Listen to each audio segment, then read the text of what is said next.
Bem, nós temos público. Mais boa tarde a todos. Bem-vindos a esta reunião ordinária da Câmara de 15 de outubro de 2018. Temos público, não sei se é nessa condição que algum dos senhores quer falar, o Sr. Presidente ou o Sr. Presidente da Assembleia Municipal e da Assembleia Geral. Não? Então, muito bem. 3 apontamentos muito rápidos que queria deixar aqui neste período antes da ordem do dia. Em primeiro lugar, penso que será algo unânime entre nós dar uma nota pelo falecimento do Sr. António Lucha e eventualmente um voto pesar aprovado por unanimidade por esta intenção pelo falecimento do António Lucha, que foi Presidente da Junta de Freguesia de Cardosa durante 4 mandatos autárquicos e desempenhou também funções na Assembleia Municipal durante também um longo período e foi uma pessoa muito querida na sua comunidade e também uma autarca de excelência que foi homenageada em vida pelo município, mas de qualquer forma nesta hora, enfim, endereçar à família e a todos os amigos em concreto uma palavra de pesar por esta perda que nos afeta a todos enquanto coletividade. Depois, dar uma nota muito rápida também sobre o furacão Leslie, designado assim, que durante o fim de semana teve aqui alguns episódios no país. Felizmente o nosso território não foi dos mais afetados a nível nacional. Queria aproveitar esta oportunidade em nome do município de agradecer aos profissionais e voluntários que estavam mobilizados no dispositivo para fazer face a essa circunstância caso tivesse sido mais gravosa. Felizmente não foi. Temos aqui um ou outro episódio mais complexo, mas que está devidamente sinalizado. No caso concreto, a estrada do Casal Doutor, que está aqui interrompida ao trânsito ainda na sequência do derrubo de um posto de iluminação pública da EDP. Neste momento está tudo sinalizado, já foi informada também a EDP para esta situação. Não temos espaço previsível ainda para a EDP resolver o problema. Em todo caso, iremos esta semana, se não for resolvido pela EDP, temos que fazer nós essa intervenção e depois, naturalmente, comunicar à EDP em conformidade. De todo modo, não há nenhuma população isolada neste momento e, portanto, está tudo devidamente acautelado nessa perspectiva e foram informadas as pessoas dessa circunstância. Depois, uma última palavra. Ontem foi a Maratona de Lisboa, dar nota que o principal atleta português, neste caso o primeiro classificado português foi a Rodense, é o Hermano Ferreira, e portanto também aproveitar esta ocasião para, de alguma forma, juntarmos àquilo que foi a homenagem na última Assembleia Municipal, o 25 de Abril, àquilo que é um percurso de vida de um guerreiro, de um atleta guerreiro que, não obstante todas as dificuldades e a sua já apesar da idade para esta área, continua a ter resultados muito interessantes e é um gosto enorme vê-lo ter resultados desta envergadura. Pronto, era isto que eu tinha para partilhar convosco. Não sei se há algum vereador que quer falar algum ponto neste período. Boa tarde ao Sr. Presidente e a todos os demais elementos da mesa, ao público em geral. Naturalmente, para me associar ao voto pesado do Sr. António Lucha, pronto, isso é inequívoco, será aprovado por unanimidade. Relativamente às outras duas questões que o Sr. Presidente mencionou, ainda bem que relativamente ao furacão o nosso Conselho não foi tão afetado quanto os outros, portanto, lamentar o sucedido noutros conselhos, mas a força da natureza às vezes não se consegue controlar e, portanto, a maior parte das vezes traz-nos dissabores e que esperemos que nunca nos aconteça a nós estes problemas. Relativamente ao Hermano Ferreira, naturalmente também uma palavra de apreço para o Hermano, é um atleta lutador sobretudo, que não tem tido se calhar as oportunidades que outros tiveram, mas mesmo assim continua a dar provas dos bons resultados que ainda consegue obter e isso é de registar, sendo sobretudo no Rodense. Depois, Sr. Presidente, digamos assim, naquele período antes da ordem do dia, já vai sendo habituado a colocar aqui algumas questões. Eu vou-lhe colocar hoje só 2 ou 3 questões, até porque sei que isto o tempo também urge, mas é na sequência da apresentação, digamos assim, do projeto de requalificação do mercado municipal. Eu estive presente, ouvi com atenção, verifiquei, tal qual o Sr. Presidente verificou com alguns comerciantes que manifestaram preocupações quanto ao futuro, e relativamente a isso, 3 questões objetivas. A primeira era saber, que eu neste momento não sei quantos comerciantes, digamos, produtores operam no mercado municipal. A outra questão era se com a requalificação Portanto, sabemos que vamos incluir outras áreas que não estão neste momento previstas e que são importantes até para revitalizar o espaço, mas saber que com essa qualificação se ficam alguns operadores, digamos, dos existentes, fora dessa requalificação e depois, sabendo que vai haver um concurso público, podem ficar todos de fora, digamos assim, no limite, e podem ficar todos dentro, se calhar não sei. Pronto. Depois a outra questão era se estão previstas algumas soluções, ou pensadas algumas soluções relativamente por parte do Executivo para aqueles operadores que possam vir não ter espaço, digamos, barra uma banca, qualquer coisa, não ter espaço para poderem desenvolver as suas atividades como têm desenvolvido até agora. Relativamente às questões colocadas pelo Sr. Vereador, eu diria que espero, não desejo, que não tenha ficado arrependido do voto favorável que teve na última reunião de Câmara a propósito do projeto. De facto, é assim, nós nestas coisas, naturalmente os projetos, naturalmente que não geram um consenso todo, falámos agora aqui há pouco tempo do projeto do bairro e é natural que haja episódios que não o consenso generalizado, é normal e é natural. Agora, a qualificação do mercado é um projeto que estava inserido no nosso programa eleitoral e foi devidamente sufragado, quer dizer, não há dúvida nenhuma, estava na Convenção Avô de 2025, no documento estratégico e, portanto, compreender naturalmente que da parte de algumas pessoas existe alguma resistência e como é natural que haja outras que apoiem, não há dúvida sobre isso. Relativamente à questão concreta, a senhora que falou é que está nas frutas e eu compreendo as reticências porque, de facto, aquilo que disse e já tinha dito na reunião de Câmara e reafirmei na ocasião própria da discussão deste projeto, foi que efetivamente nós iríamos colocar no caderno de encargos como premissa e como prioridade precisamente o facto de os operadores serem preferencialmente do Conselho. E essa senhora em concreto não é do Conselho, efetivamente, é do Sobral. Eu não falei nisso naquela altura, não quis ser deselegante, mas naturalmente é natural quando nós dizemos que preferência vamos dar aos comerciantes barra empresários locais do nosso Conselho, uma pessoa que não sendo local é natural que fique, não diria chateada, mas fique melindrada com a situação. É natural e encaro isso com naturalidade. Mas, de facto, nós estamos a investir recursos públicos do município, uma parte deles, e outros são fundos públicos provenientes da União Europeia, se a candidatura for aprovada, como disse, e é natural que nestes cadernos de encargos nós coloquemos lá primeiro um incentivo à economia local. Aliás, toda a narrativa que nós temos na candidatura é precisamente de apoio e dinamização da economia local e, portanto, numa primeira análise faz-nos sentido que no caderno de encargos estejam os apoios à economia local. E, portanto, essa senhora naturalmente não se enquadra bem dentro daquele perfil. O que é que é de dizer sobre esta matéria? Efetivamente, atualmente, nós temos 3 peixeiros que nós vamos mudar para um espaço de peixaria. Em vez de 3, vamos passar a um espaço de peixaria, é a proposta que está em cima da mesa.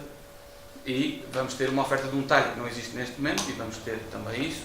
E vamos ter outras ofertas na área da gastronomia que não existem, e também dos produtos locais, que também não existem bancas diversificadas para isso. O que eu diria é, o mercado como está hoje, e como dissemos, não tem conseguido atrair novos clientes para o mesmo. Aliás, um dos próprios comerciantes lá deixou-nos escapar este desabafo no início, que tinha tido mais gente naquela sessão da apresentação do mercado do que no próprio fim de semana que o antecedeu. E, portanto, isto é para termos ideia e dimensão que, efetivamente, o mercado não está a gerar clientela suficiente para mais negócio lá dentro. E isso prova que o mercado esteja com as bancas praticamente desertas. O mercado está subocupado, basta ir lá e verificar que temos 5 pessoas, 5 comerciantes lá e nem todos numa base permanente. E, portanto, eu diria que eu próprio, enfim, falando pelo Executivo, não estou satisfeito neste momento com aquilo que o mercado oferece aos arrodenses, porque nós não estamos aqui a oferecer no mercado municipal uma oferta concorrencial, porque aí as grandes superfícies são esmagadoras nessa perspectiva. Nós temos que procurar defender para aquele mercado uma oferta e aposta na qualidade. E, portanto, só isso é que pode ser diferenciador e só isso é que poderá fazer com que o mercado municipal seja, de facto, um ganho para os arrodenses. E, portanto, eu diria que, nessa perspectiva, naturalmente que o concurso neste momento é aberto, ou seja, nada me diz que aquelas pessoas não poderão ter acesso à gestão do mercado, ponto número 1, se tiverem condições de fazer essa candidatura. Ponto número 2, como disse também na sessão, nada proíbe que haja consórcio entre comerciantes, ou seja, o nosso objetivo é gerar mais valia de clientes e gerar mais volume de vendas para os operadores que lá estejam. Obviamente que o peixeiro que lá ficar, tendencialmente, ou teoricamente pelo menos, terá mais capacidade de vender do que os 3 que lá existem neste momento, que disputam uma clientela melhor do que aquela que nós vamos propor e esperar que resulte no futuro. E, portanto, eu acho que pode ser viável haver um consórcio, se houver essa mesma intenção, haver um consórcio para explorar uma banca, que será a do peixe, para dar um exemplo concreto do peixe, que é o que tem mais repercussão. A frutaria até é só portanto nem tem grande impacto, tal como o pão. E, portanto, o que é que eu digo? Eu digo que neste momento está tudo em aberto. Quanto a soluções para o futuro, daqueles que eventualmente ficarem arredados dessa utilização do mercado.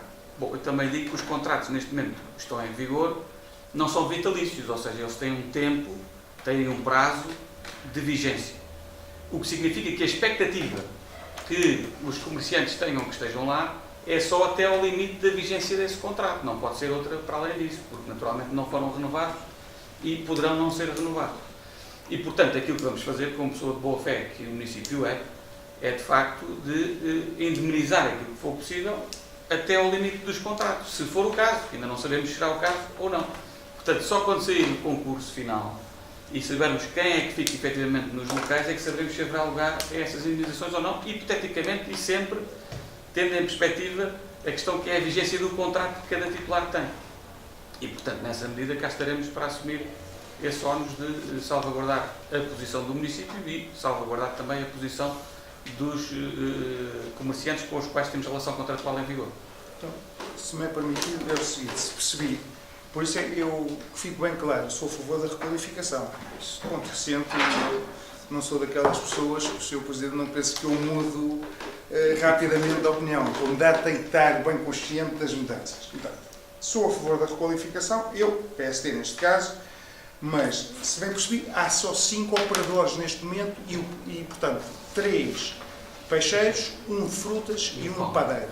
Portanto, o único problema que se coloca, que é para eu perceber isto, será, uma vez que naquilo que é contemplado no projeto, será o caso da concorrência que existe entre os peixeiros, porque no caso da fruta é só 1, portanto, e no caso do padeiro também é só 1, não se coloca a questão. É que eu percebi que havia também 2 padeiros e enfim, daí, pronto.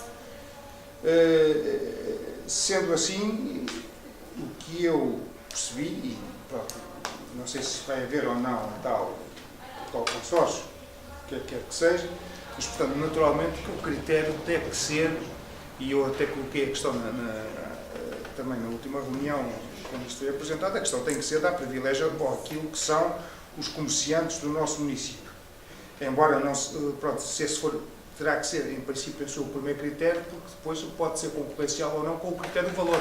Pode haver um comerciante fora do concelho que esteja disponível a pagar mais do que o comerciante do concelho, e isso podia criar aí alguma clivagem que, espero, o primeiro critério seja, efetivamente, o de ser comerciante do nosso concelho.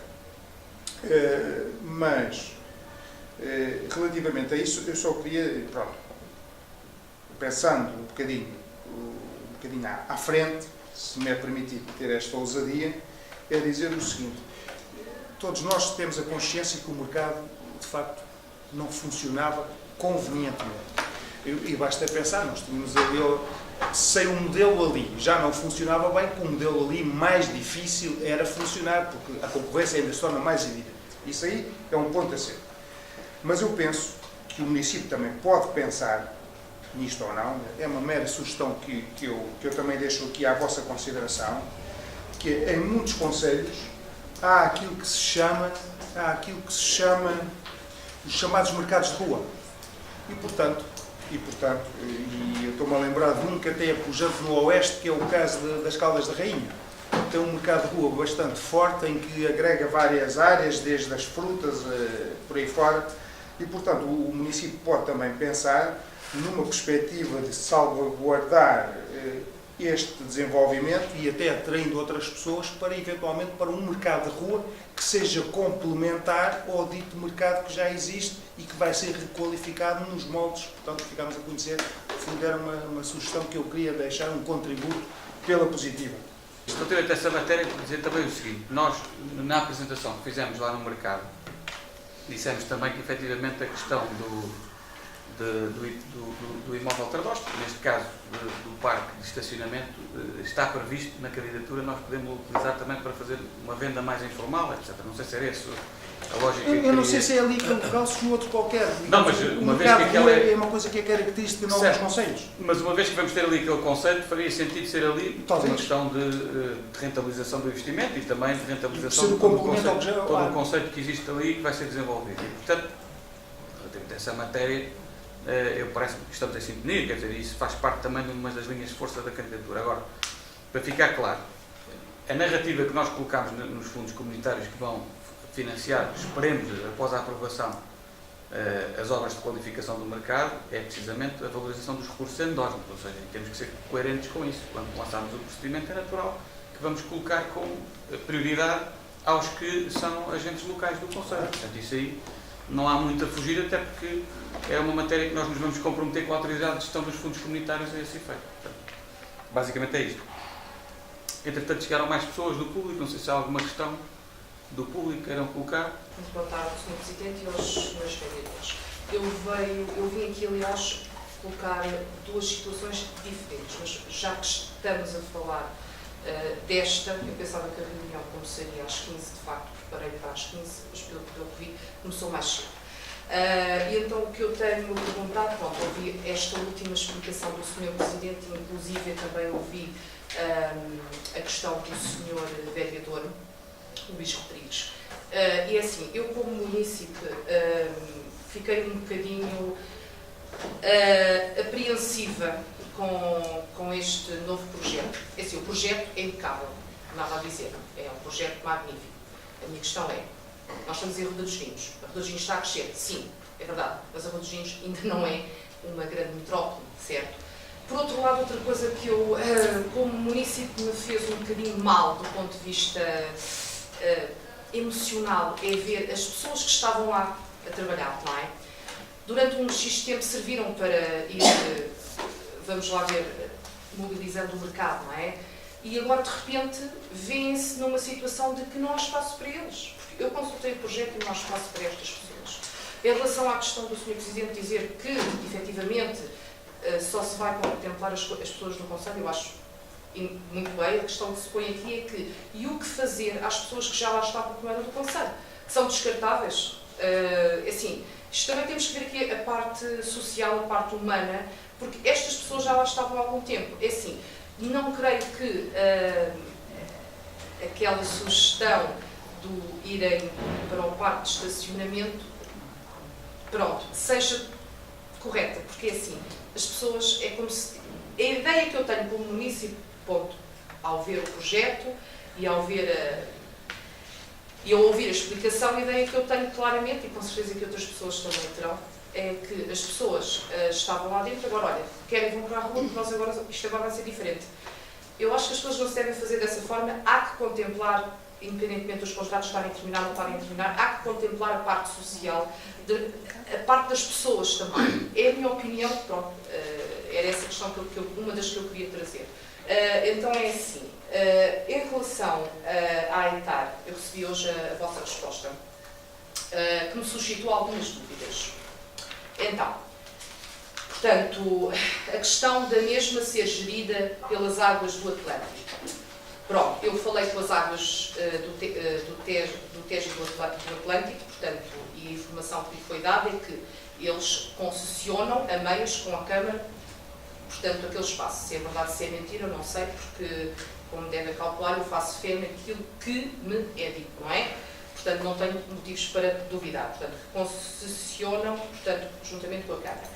Entretanto, reparei que, pronto, que me disseram que, efetivamente, confirmam a existência de algumas situações que têm prejudicado o normal funcionamento da ETAR, nomeadamente após as ligações da zona das corredoras e respectiva zona industrial. Ok. Então é assim, em 2014, quando ligaram estas indústrias à ETAR, sabiam que ela ia ficar subdimensionada. Portanto, obviamente que isto ia acontecer, não é? Portanto, é um bocado, no fundo, estar a tratar um problema que não está a ser tratado, está só a ser reconduzido para outro sítio e esse outro sítio vai fazer as descargas que tem de fazer, porque está subdimensionada, como é óbvio, a ETAR, não há outra, é assim, aquilo ali, eu já vi muita coisa nesta vida, muita. Agora, o cheiro que se sente ali é impossível. As pessoas que ali vivem, não sei como é que vivem. É uma falta de respeito para com as pessoas. Porque é horrível. Assim, para terem uma ideia, a ideia que me dá é que parece cheiro de putrefação de cadáver. Ponto. A céu aberto. É horrível. Não dá para ter uma explicação. A primeira vez que lá fui sem máscara, a segunda fui com máscara, foi exatamente igual. Fiquei completamente com as vias respiratórias todas afetadas. Agora imagino as pessoas que estão ali a viver. Ponto. Por outro lado, temos outra questão. É assim, as ditas empresas indústrias que vieram para aquela zona das corredoras, é assim, obviamente que sabia-se que ia fazer uma sobrecarga na nossa ETAR. Se calhar, essas ditas empresas deveriam ter ETARs próprios, porque aquela ETAR não aguenta. Se aquela ETAR não está a aguentar, obviamente, a população em si, quanto mais com indústrias, é impossível, é assim, não tem hipótese. Depois, portanto, também há uma coisa que eu não percebi muito bem quando me escrevem que recorde-se que antes desta ligação final de 2014, os esgotos produzidos pelas indústrias localizadas nessa zona industrial desaguavam diretamente na linha de água, o que era absolutamente contrário às boas práticas em termos de preservação ambiental. Eu não percebi o que é que querem dizer com isto. É dizerem-me assim, realmente antigamente ainda estava pior, agora está melhor. Não está melhor. Depois, outra questão, isto para ser um bocadinho mais breve, tem que ver com, eu ao longo do texto que me foi escrito, no meio de resposta, eu li várias vezes menção à preservação ambiental. Muito bem, porque obviamente qualquer um de nós tem esse dever e essa responsabilidade. Mas eu não vi em momento algum nenhuma menção à questão da saúde pública. Porque é assim, eu não sei, se claro que estão informados, certamente, faz parte do senso comum, mas talvez não tenham a consciência que tudo o que é descarregado naquela ETAR, portanto, que não está tratado, nós estamos a falar de águas residuais, que aquilo não são águas, é esgoto, ponto. Água é água, esgoto é esgoto.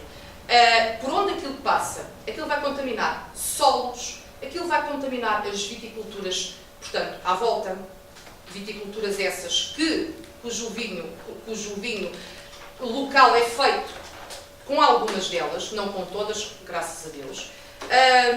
Todos os pomares e todas as outras culturas que por ali está contaminam os lençóis internos de água, contamina, obviamente, as linhas de água que estão próximas. Há uma ribeira que vai dar inclusive ao Rio da Pipa. Eu fiz o percurso a pé todo, da ETAR até à Ponte das Caldeiras, e vi o que é que lá está.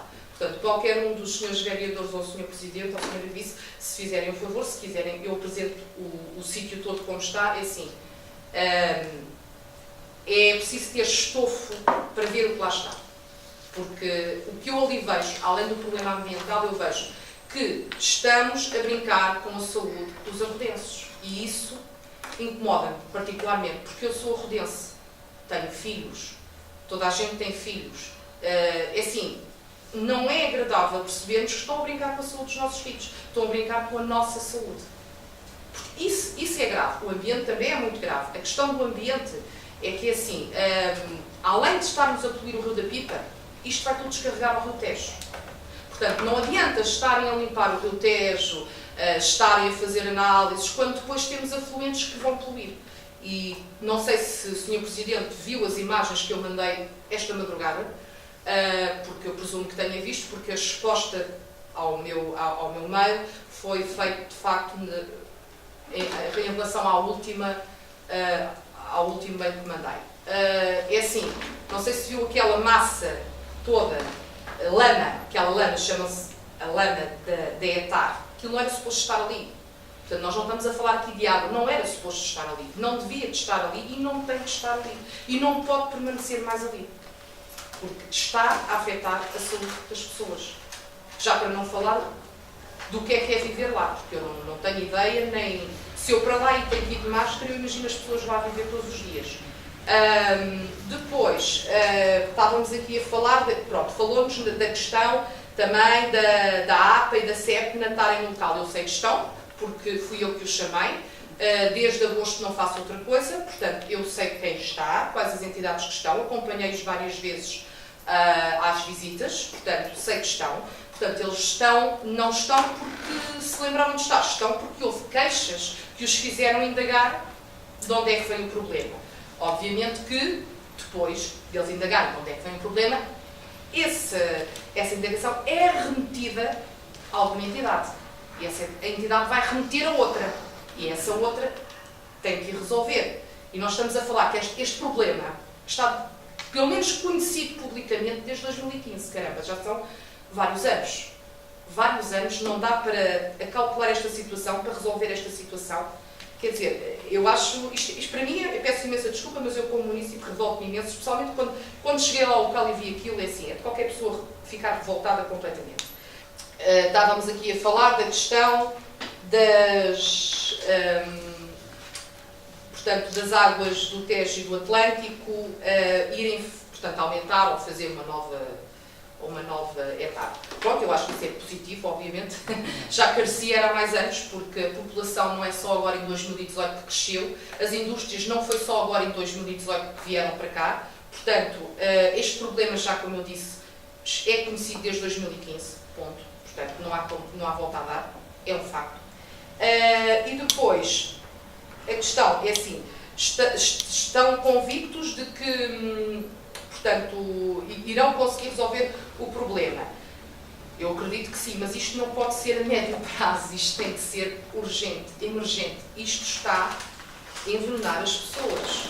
Quer dizer, é uma coisa que tem que ser vista, que isto não é uma situação que pode esperar. Pode esperar. Não pode. Eu acho que isto tudo também acaba um bocado. Isto, na minha opinião, não é? Acaba um bocado por serem situações que não foram calculadas nas alturas devidas.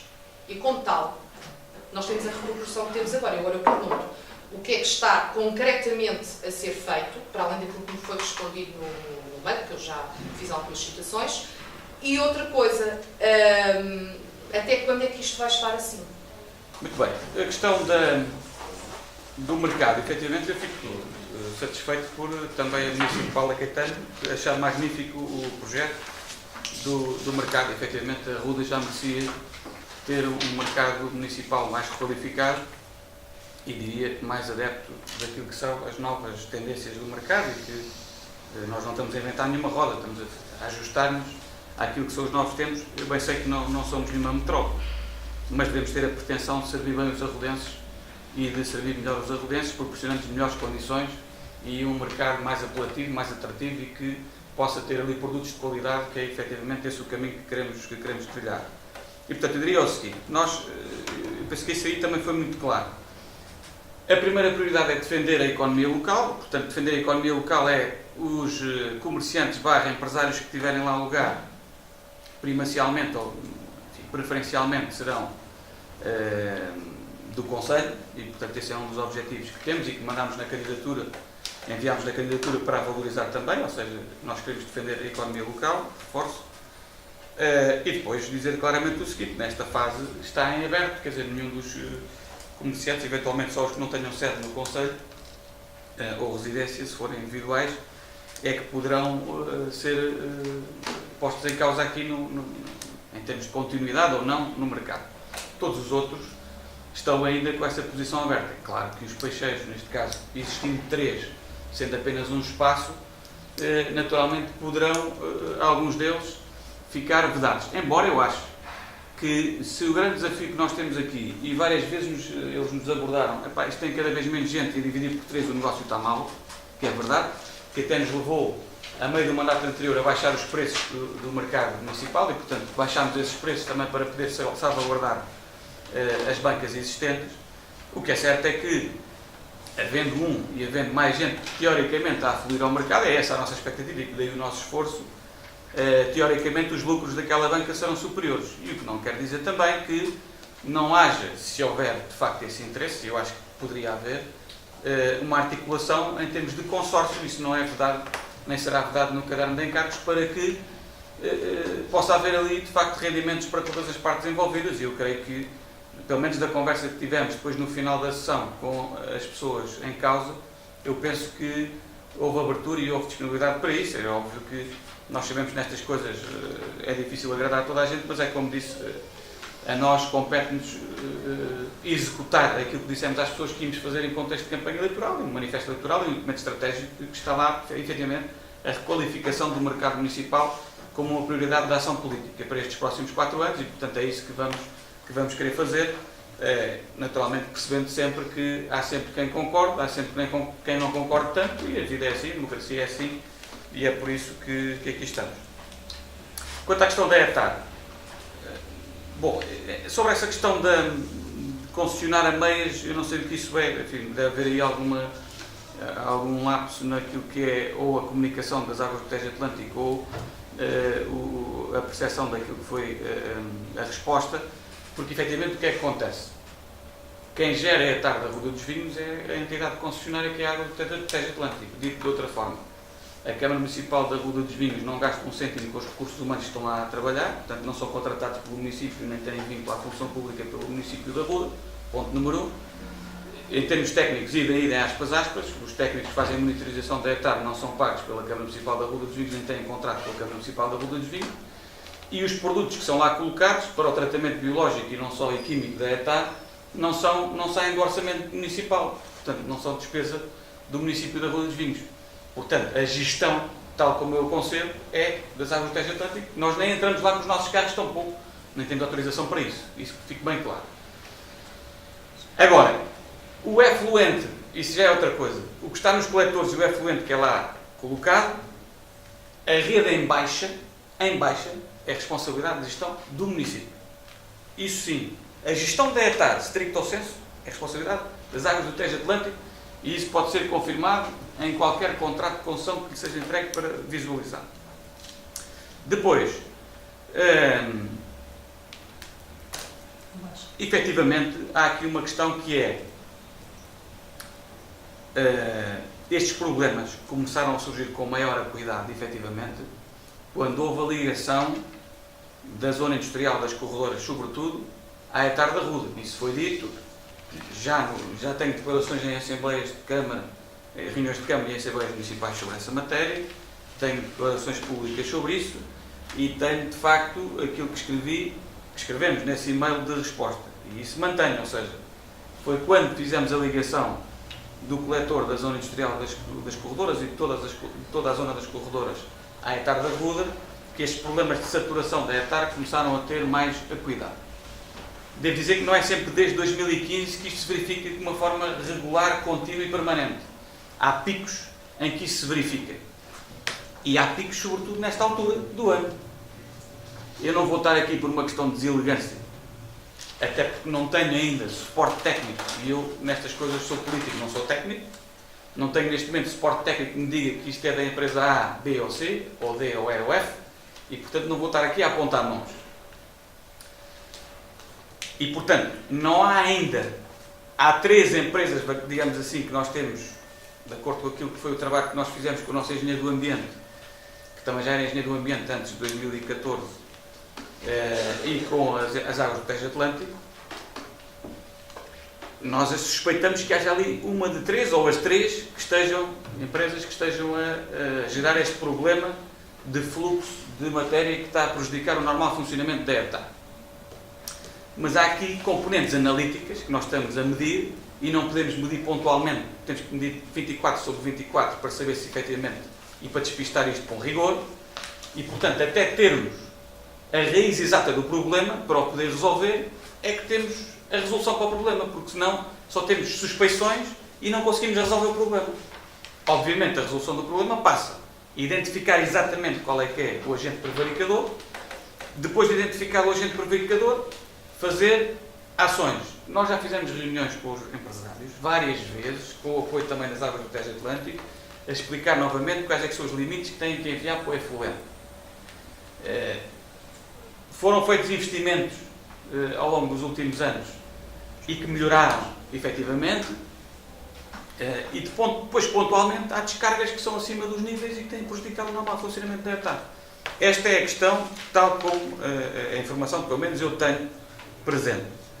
Dizer também o seguinte, as entidades, a grande maioria das entidades que estão lá a elaborar na zona industrial das corredoras têm processo de licenciamento antes de 2013 e antes de 2014, que é a data que estamos a falar, final do ano, em que ligamos, e esta ligação foi feita de acordo com as águas do Tejo Atlântico. Não foi o município que quis ligar e foi ligado e acabou. Não, isto foi tudo feito em articulação com as águas do Tejo Atlântico. Portanto, ligámos um emissário que foi autorizado pelas águas do Tejo Atlântico a ser recebido pela ETA. E, portanto, o que eu diria é o seguinte: no licenciamento urbanístico de algumas destas unidades, consoante aquilo que são os regulamentos em vigor, existem estações de pré-tratamento de águas residuais antes de entrada na rede, portanto, nos nossos coletores. Se me perguntar se eu consigo garantir que 100% do tempo aquelas estações de pré-tratamento estão a fazer o seu trabalho pleno e eficaz, eu não consigo garantir, porque nós não conseguimos medir exatamente a plena funcionalidade. É um aspecto que temos que melhorar a fiscalização, mas efetivamente é algo que estamos a trabalhar inequivocamente. Agora, não se pode também passar aqui uma esponja em branco e achar que antes de 2014 era o cenário ideal, quando aqueles resíduos industriais estavam a ser lançados diretamente nas linhas de água, sobretudo ali na zona da várzea, diretamente nas linhas de água, sem qualquer tipo de tratamento, que é o que estamos a assistir. Hoje em dia, pelo menos, eles vão à ETA e recebem um tratamento que não está a ser suficiente, concordo, mas pelo menos vai à ETA, coisa que não ia. Ia diretamente na linha de água. Isso é claramente provável e demonstrável com factos concretos. E, portanto, acho que não dizer que não é despiciente dizer que ela hoje vai à ETA quando antes não ia para lado nenhum, a não ser para a linha de água diretamente. E, portanto, percebo a sua interrogação, mas eu acho que queria frisar isto muito claro. Antes ia diretamente para a linha de água. E, portanto, aquilo que eu posso dizer é o seguinte, relativamente a essa matéria. Nós temos muito respeito pela qualidade de vida das pessoas e estamos a fazer investimentos que em 2018 era bom que já não tivessem que ser feitos, que dizem respeito a primeiras gerações de política autárquica. A água e o saneamento eram coisas básicas que deviam ter tratamento. Nós começámos o mandato de 2013 com 37% de tratamento dos nossos saneamentos. Ou seja, o nosso esgoto, apenas 37% do que era produzir era tratado antes de 2013. Vamos terminar este ano já com a ligação dos coletores de Alcobelas e a de Baço, que já agora também é uma zona que é muito difícil de habitar por causa do cheiro nauseabundo que lá está, e aí as pessoas vivem mesmo junto à linha d'água, e que estamos a resolver esse problema que tinha mais de 30 anos e que nunca ninguém tinha conseguido resolver, e nós estamos a conseguir resolvê-lo, felizmente. E, portanto, vamos conseguir terminar esse ano com 74% de tratamento do saneamento. Dir-me-á, mas temos aspectos a melhorar, claro que temos. E o documento estratégico Arroba 2025, que nós aprovámos, aponta como investimentos até 2025, nós queríamos chegar aos 85%, ainda não é perfeito, mas apesar de tudo já é um bom indicador, mais consentâneo com aquilo que é a realidade que nós pretendemos de desenvolvimento no Conselho e de preservação ambiental e de saúde pública também, naturalmente. E, portanto, dizer-lhe o seguinte, reconhecer claramente que não está bem, dizer-lhe claramente que estamos a trabalhar com as águas do Tejo Atlântico para apurar as concretas proveniências e a origem do problema, porque só depois de conseguirmos perceber exatamente a origem do problema é que conseguimos resolvê-lo. Nós sabemos a consequência do problema. A consequência do problema é que estamos a ter efluentes na ETA que não devíamos ter. Agora, eu tenho que determinar qual é que é a origem para deixar de ter esse problema na ETAR. Porque até ali não se consegue fazer de outra forma. E, portanto, no limite, se não conseguirmos resolver isto a bem, quando diga bem, é com o apoio, naturalmente, dos prevaricadores, no sentido em que têm que fazer aquilo que lhes compete, no limite, podemos estar aqui a falar de situações em que há, se calhar, paralisação da atividade ou suspensão da atividade. Porque não? Agora, eu não posso determinar ou decidir uma matéria dessas sem saber exatamente qual é que é o agente prevaricador. Porque senão eu estava a ser injusto, estava a pôr em causa postos de trabalho e estava a tomar uma decisão que podia não ser justa. Podia não ser justa. Nós temos que apurar concretamente quem é o agente prevaricador. Como disse, já apertámos a mar e já chegámos a uma situação em que identificamos 3 potenciais prevaricadores e depois de apurarmos concreta proveniência e origem do problema, com certeza que devemos de atuar e vamos ser firmes nessa atuação. Agora, antes disso, eu acho que não consigo dizer-lhe outra coisa que não seja. Naturalmente estamos preocupados, naturalmente estamos a trabalhar para resolver esse problema e naturalmente vamos ter mão firme para resolver o problema. Naturalmente não queremos que isso aconteça. Agora, apesar de tudo, não estamos arrependidos de ter ligado a zona industrial das corredoras à ETAR, porque achamos que é melhor este cenário do que o que existia anteriormente, que era despejar diretamente, sem qualquer tipo de tratamento, para as linhas de água do nosso concelho. E, portanto, eu penso que isto é a resposta. Bom, e na resposta ao e-mail também foi dito lá, e nós já falámos com o Presidente do Conselho de Administração das Águas do Tejo Atlântico, e já reunimos com ele, nós achamos que, naturalmente, as indústrias têm que ter, as que produzem resíduos acima dos níveis que o regulamento permite, têm que ter estações de pré-tratamento, e algumas têm, resta saber se estão a funcionar em pleno ou se está a ser eficaz o tratamento que lá têm. Mas, não obstante isso, é aproveitar a ampliação da ETAR, não é uma ETAR nova, é a ampliação da ETAR existente, que vai estar dimensionada para o nível de população que vamos ter, e também o que solicitámos foi que nessa ampliação fosse considerado também eventualmente uma ampliação da zona industrial da Ruda, com mais gente a laborar naquela zona, com mais indústria. O que significa que era de toda a conveniência que a própria ETAR pudesse ter também capacidade de responder melhor, não só aos domésticos, mas também aos industriais.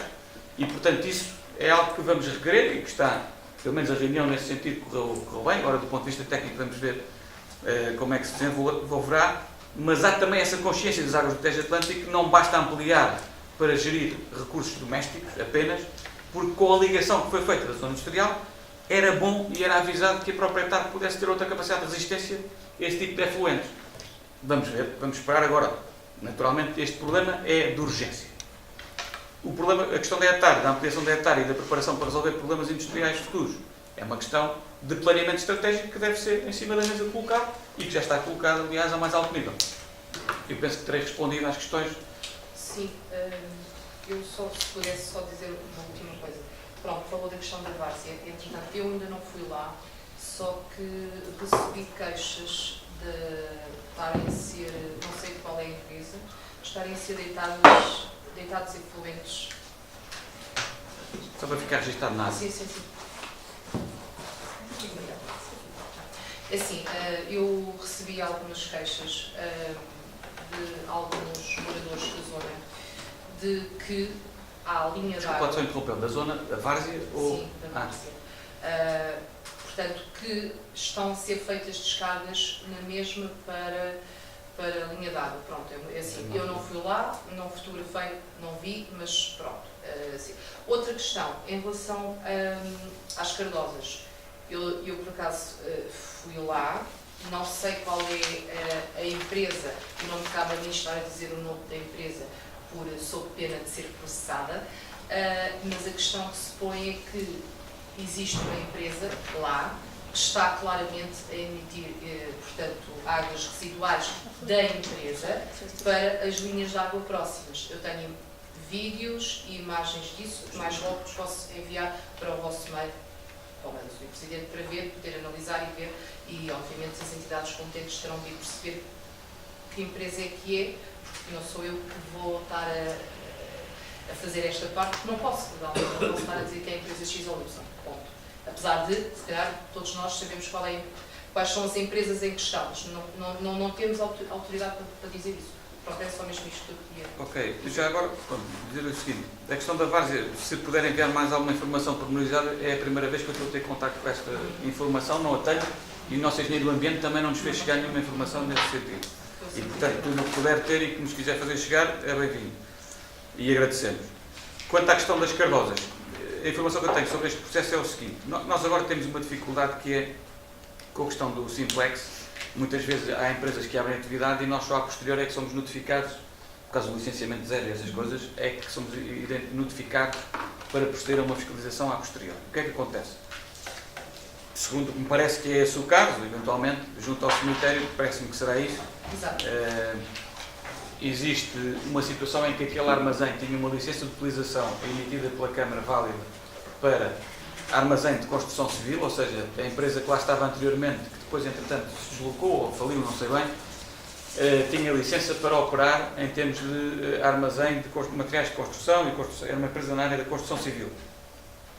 Esta empresa é uma empresa que tem uma tipologia diferente, nós tomámos nota disso e a própria Junta de Freguesia também nos fez chegar informação sobre isso.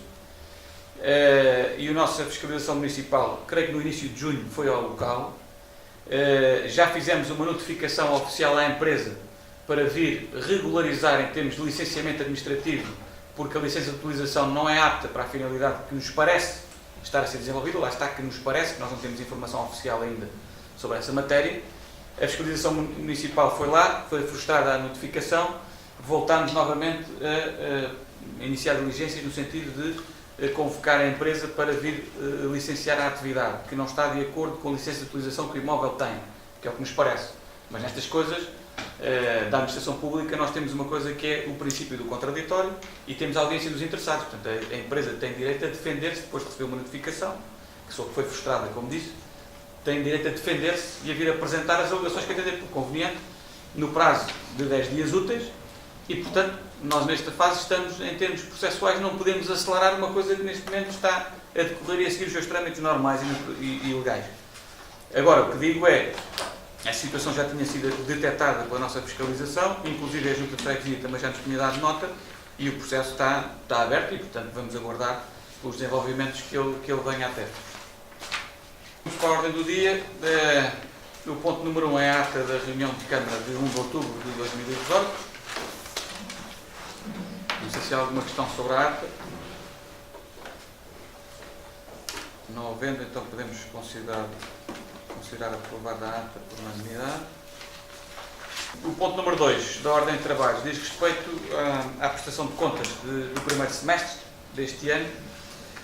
A prestação de contas, sendo um documento eminentemente técnico, ao fim e ao cabo, estamos a falar de um documento que visa refletir aquilo que é a execução orçamental e da SGOP deste primeiro semestre.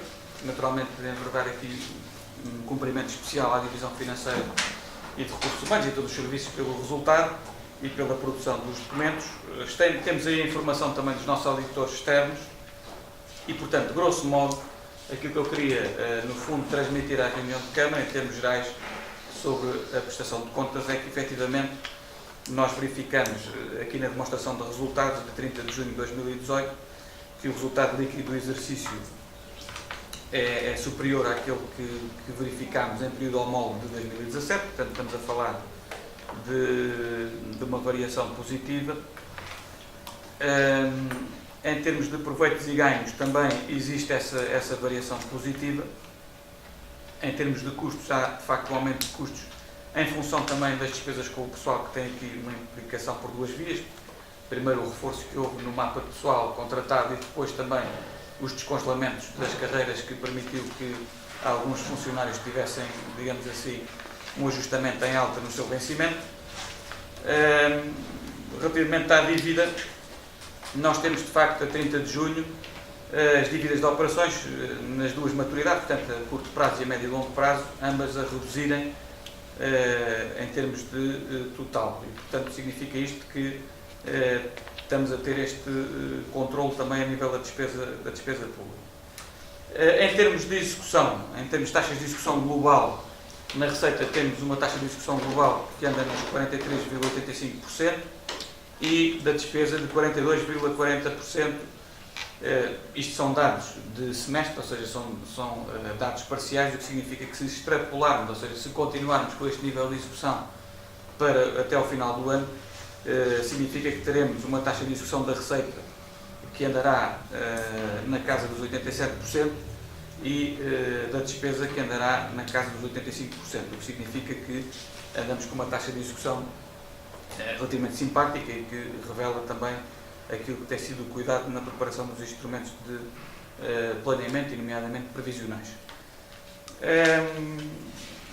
O prazo médio de pagamentos neste primeiro semestre subiu ligeiramente. Nós temos 48 dias de prazo médio de pagamento.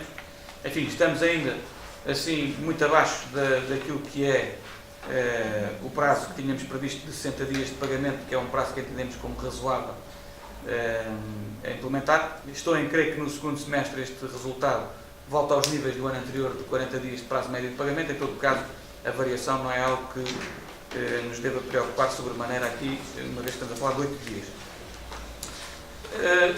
Em termos de, digamos assim, reservas que os ROCs, neste caso os auditores, invocam, temos a crónica dos terrenos e do imobilizado, que é preciso registar e que muito dele não está ainda a registar, e temos aqui uma situação dos proveitos diferidos, tinha que ver sobretudo com subsídios e tudo isso, no período de 2002 a 2006, portanto ainda desde essa altura que esta reserva tem vindo a teimar a persistir. Eu devo dizer que quanto a esta nós temos tido alguma dificuldade em regularizar, porque estamos a falar de documentos que ainda não estão informatizados, alguns deles a proveniência já é difícil de determinar e que tem sido difícil à divisão financeira fazer esta atualização de informação para arrumar esta reserva. Na questão dos terrenos, embora tenham reflexo claramente no balanço e na demonstração de resultados, o que importa aqui salvaguardar também é que, efetivamente, com a aprovação e a entrada em vigor, que ainda não foi este ano, que à partida será para o ano, do SNCAP, portanto, do Sistema de Normalização Contabilística para a Administração Pública local, a nossa intenção é, uma vez que o princípio que prevalece nestas regras de contabilização dos ativos e passivos do município passa a ser a prevalência de uma regra de substância sobre a forma e não o contrário, muitas destas realidades de terrenos, nomeadamente, para dar um exemplo aqui, a questão da biblioteca e do Centro Cultural de Morgado, será mais fácil resolver e verter aqui e, portanto, esta reserva terá muito menos acuidado para o futuro e, portanto, com o SNCAP perspectiva-se que efetivamente esta circunstância se venha a minimizar. Enfim, de uma forma muito genérica, penso que era isto que eu deveria destacar. Naturalmente estarei à disposição para alguma questão ou, se for necessário, chamar o Dr. Bruno Nago para algum esclarecimento mais técnico, pormenorizado, poderemos fazê-lo também. Sr. Presidente, eu sei que não vamos. O tempo temos com certeza, mas a questão é esta. Isto, de facto, são documentos muito técnicos e que esta aprovação, digamos, deste relatório a 6 meses, depois pode ter algumas implicações, porque há variações até para a aprovação final. E eu tenho aqui algumas reticências relativamente a certas matérias que aqui estão expostas e que são, de facto, complexas e, portanto, iria só salientar aqui alguns aspectos que me parecem significativos. Por exemplo, nós temos aqui custos e perdas extraordinárias, um aumento significativo, temos um aumento de 105%, ou seja, o valor a 30 de 6 de 2018 passa para 92.856 euros, enquanto a 30 de 6 de 2017 eram apenas de 45 mil euros. Temos também uma questão dos impostos e taxas, que há um aumento significativo, isto é, de cerca de 25%, o que significa que o município está a cobrar receita muito mais do que o que tinha cobrado no ano anterior, ou se quisermos ser rigorosos, no semestre anterior, primeiro semestre de 2017. Portanto, há aqui uma variação que me parece a ser quase de 400 mil euros, que creio que são, sobretudo, IMT e talvez algum IMI. Depois temos aqui, nos proveitos e ganhos extraordinários, também há aqui uma diferença, 35% a menos, ou seja, tínhamos em 2018, 115 mil euros, enquanto que em 2017, o primeiro semestre, estava 177 mil euros. Portanto, temos, e depois, quando vamos ver valores concretos, digamos assim, no que diz respeito ao total do passivo, há também um aumento, não é muito significativo, mas é um aumento de 3,5%. O passivo aumentou de 12.889.000 para 13.333.000. Não sei depois como é que vem ser isto na parte final, mas é o que aqui vem mencionado. Dívidas a instituições de crédito, não há aumento, mantém-se praticamente na mesma coisa.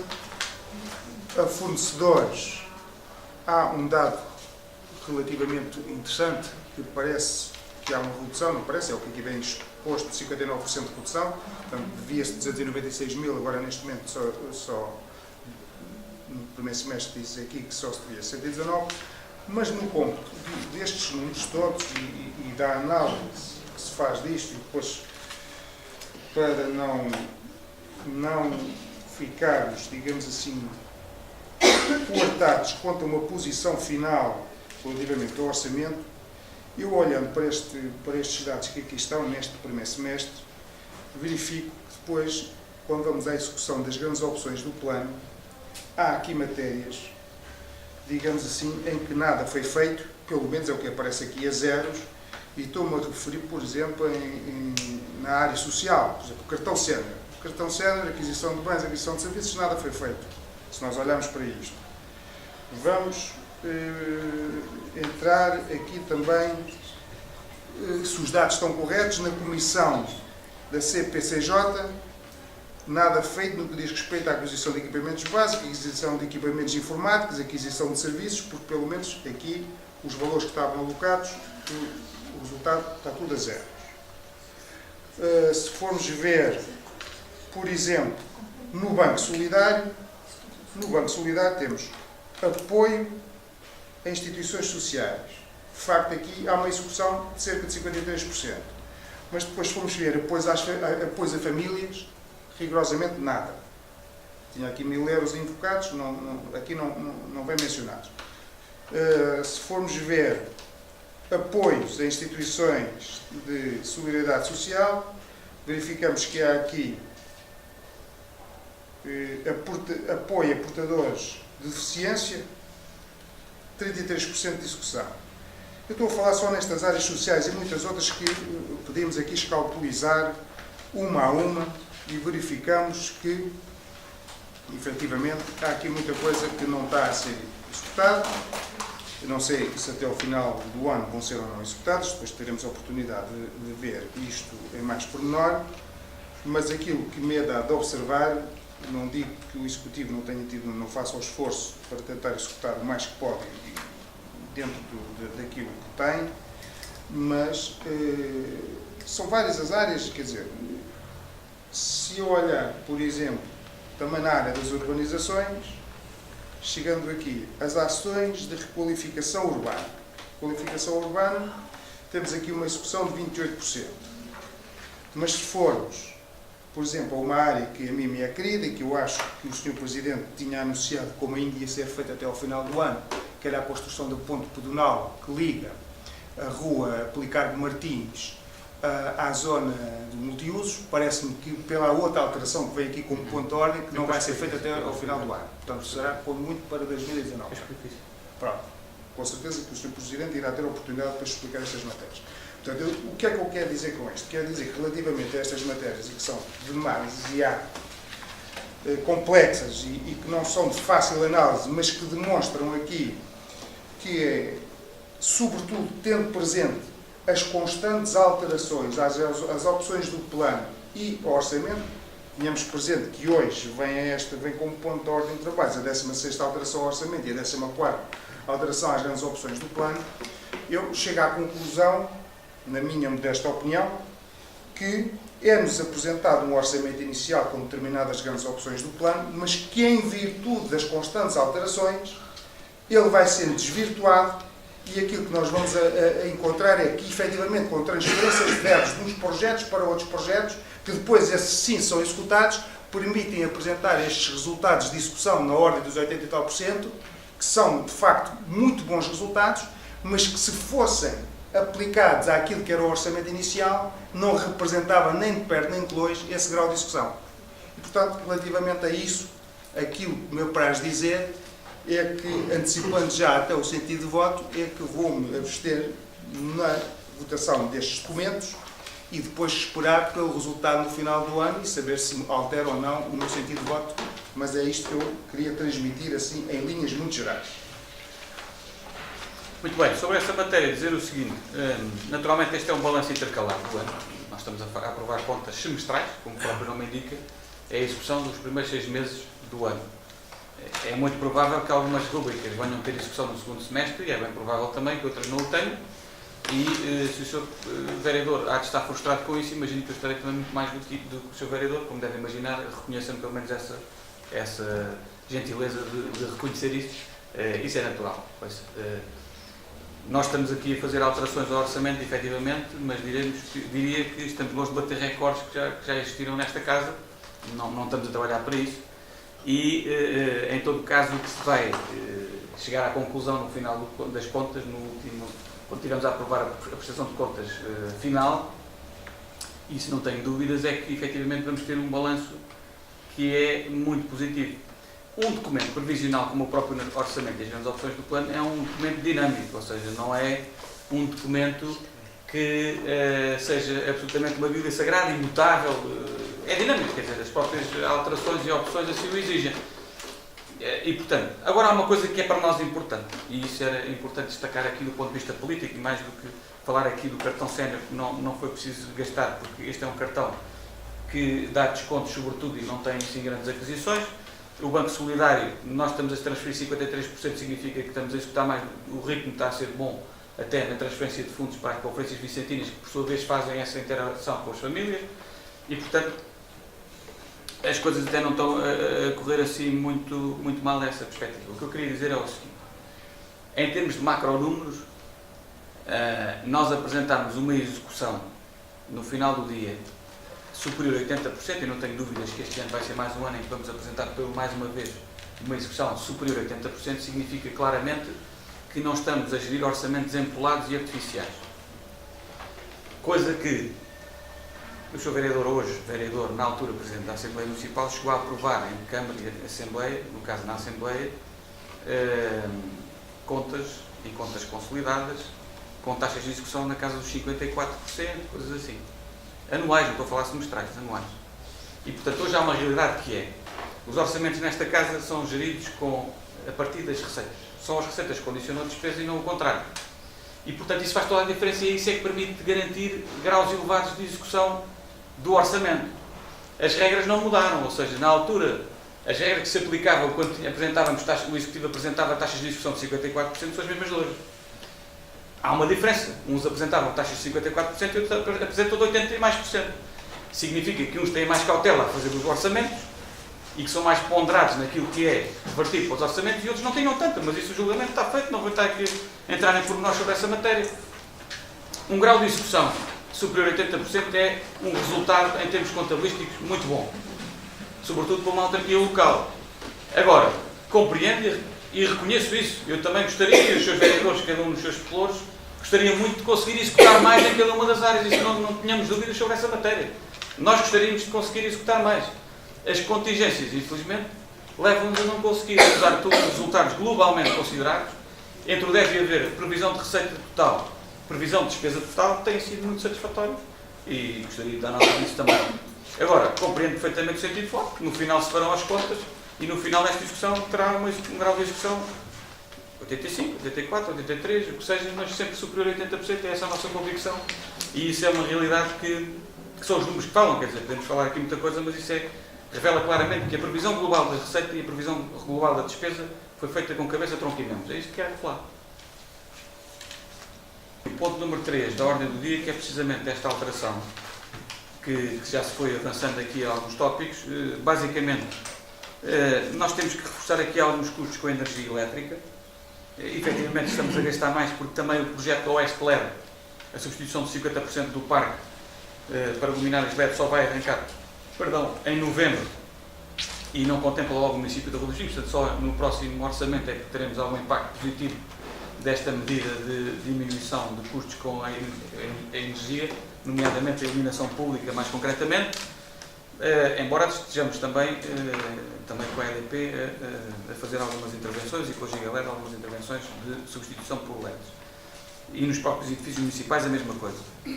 Depois temos aqui a instalação de um ramal na Escola da Ruda.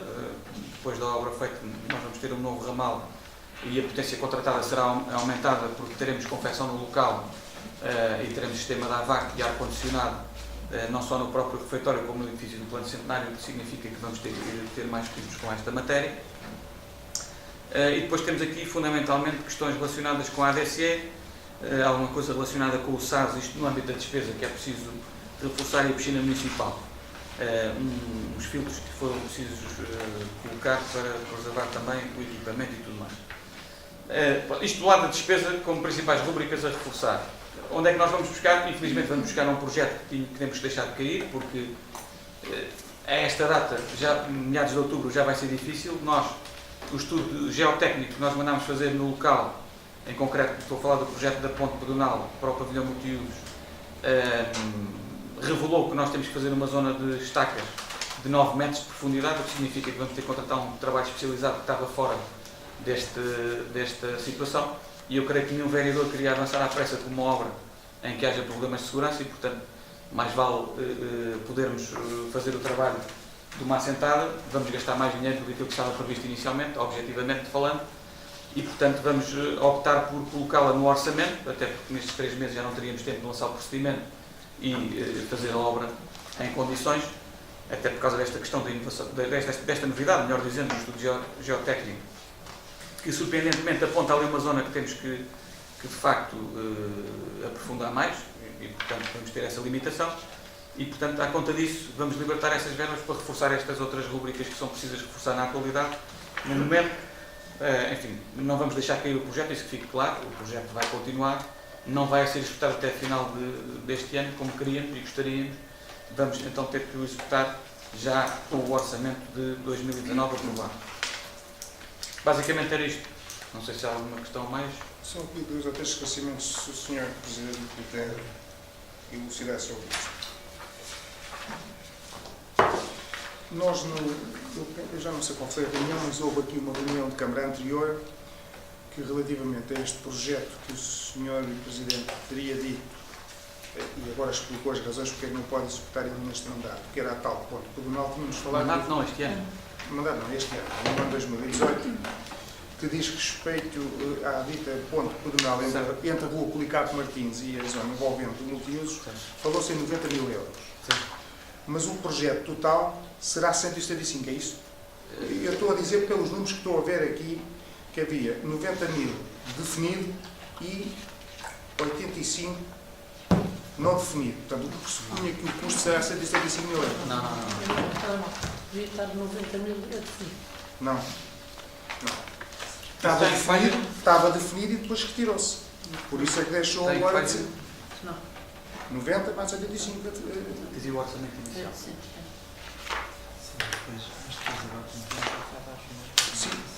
Mas o conjunto não é 90 mais 85? Não. Não chega a tanto. Pode ser é que mais 15. O total devia ser 90, estava 80 definido e faltavam 15. Nós tínhamos aqui financiamento definido 90 mil. Ao início estava 85 mil por definido. Não sei se não sei quantos. E por isso nós é que libertámos aquele saneamento para reforçar e na altura se calhar o reforço foi de 90 mil. Era reforço, era a inscrição porque a rubrica estava a definir. Mas digamos... Mas o custo que nós tínhamos previsto era 90 mil euros com isto. Então significa... Não era somar esses 2 valores. Pergunto-o então, significa que estes 134.160 euros, que é a alteração às ROP, são significativamente o reforço de outras verbas advenientes destes 90 mil que estavam afetos. Exatamente. 85, mais alguma coisa. Vamos tirar os 90 mil dessa para reforçar porque essa já não se vai executar este ano. Pronto. Este ano, no exercício económico de 2019. Sim. E em função disso, vamos ter estes, o Sr. Presidente já explicou onde é que eram afetos, sobretudo este dinheiro, digamos, este montante.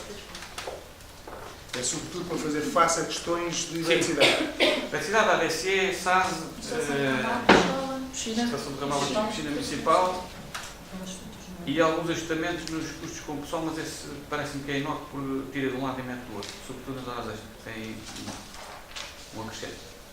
Eu, em termos de prioridades, eu percebo que todas elas são prioridades. As questões de eletricidade são fundamentais, a piscina tem que estar aquecida, senão os meninos não podem tomar. As pessoas que queiram ir ao Multiuso também tinham vantagem em ter a ponte, portanto aqui é uma questão de saber o que é que se pode fazer e o que é que não se Este pode concreto fazer. da energia, já agora, o Centro Escolar da Ruda vai ter um custo de 20 mil euros que não estava previsto porque nós achávamos que não era preciso reforçar a rede. Só que a EDP diz que é preciso reforçar a rede porque nós vamos tirar mais à vaca e sobretudo a questão da cozinha. O exaustor vai ser uma potência muito grande e eles não garantem que depois não haja problemas com o fornecimento de energia ali a esta zona. Mas, por exemplo, A cautela é melhor fazer uma instalação própria para não haver problemas de fornecimento da rede. mas, Por exemplo, exatamente, mas isso não tem nada a ver, por exemplo, com este reforço que se vai ter que fazer. Não tem nada a ver, por exemplo, com o aquecimento das salas, nada disso. É apenas é para instalar mais potência. para instalar mais potência. É para levar para lá mais. Portanto, não está a ter em conta aquilo que se vai consumir não, mais. Não, isso ainda não. É aprovado por unanimidade esta alteração. Muito bem. Vamos então ao ponto seguinte. Temos aqui o ponto 4, que é a contratação de um empréstimo a longo prazo para aplicação de investimentos diversos num montante máximo de 1,9 milhões de euros. Mais rigorosamente, 1.950.000 euros. Bom, eu queria fazer uma apresentação a este documento pela importância que tem. Naturalmente, este é um empréstimo que nos permitirá, a ser aprovado naturalmente, e depois recordo que tem que ser visto pelo Tribunal de Contas, tem que ser visto pelo Tribunal de Contas, que nos permitirá fazer aqui um conjunto de investimentos que são importantes de desenvolver durante este mandato e que resultam também do resto das prioridades políticas que estão sufragadas e legitimadas. O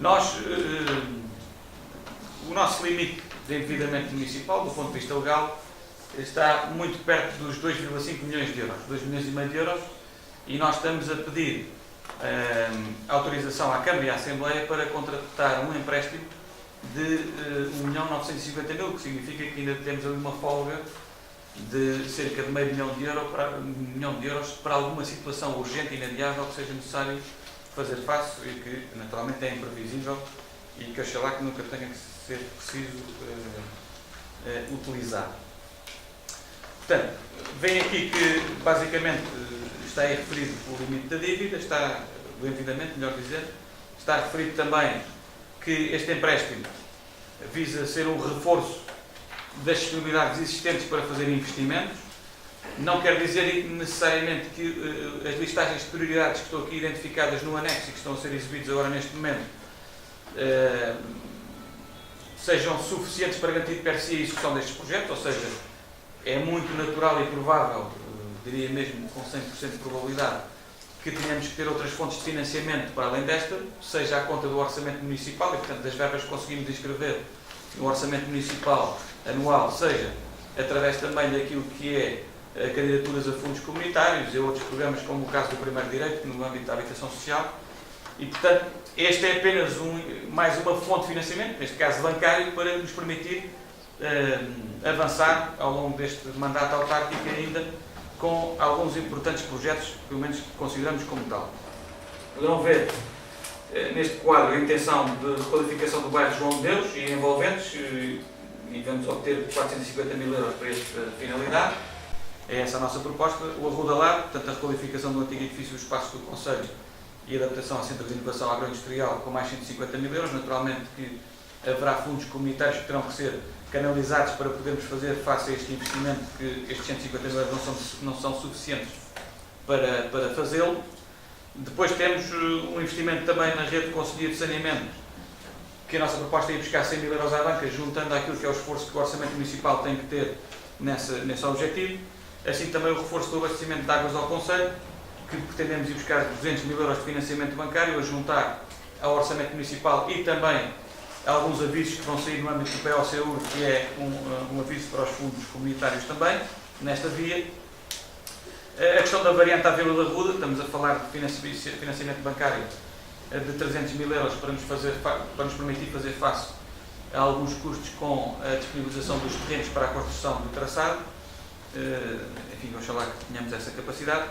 A beneficiação e conservação das vias municipais, uma vez que não temos tido financiamento comunitário para estas intervenções, estamos aqui a colocar uma rúbrica de 460 mil euros, e é a rúbrica mais expressiva, precisamente porque terá que ser feito tudo à conta deste financiamento e do orçamento municipal, não teremos aqui outra fonte de financiamento, pelo menos não é perspectivável.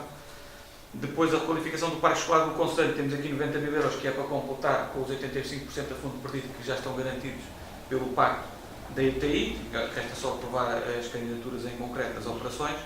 E depois estamos aqui a ver também a requalificação da zona histórica da Vila da Ruda, com 200 mil euros, que o nosso objetivo, para além do Ruda Lago que se insere também nesta vertente da requalificação da zona histórica da Vila, gostávamos de, pelo menos aos Cataratas ou o Largo do Terreiro, poder executá-lo, e portanto, se os gostarmos dos dois, será necessariamente à conta de mais investimento, para além deste que está aqui previsto os 200 mil euros. Grosso modo, é isto que queria transmitir. Relativamente ao impacto a que a dívida terá, nós estamos a terminar 2 empréstimos neste momento em 2018, em 31 de 12 termina o empréstimo da Quinta da Morzinheira e o empréstimo do prédio. O prédio na altura é um pael mais suave, que já o executivo anterior teve que socorrer para fazer face a questões de tesouraria e, portanto, está a terminar. Portanto, estes encargos anuais vão diminuir já com reflexo para 2019 em 180 mil euros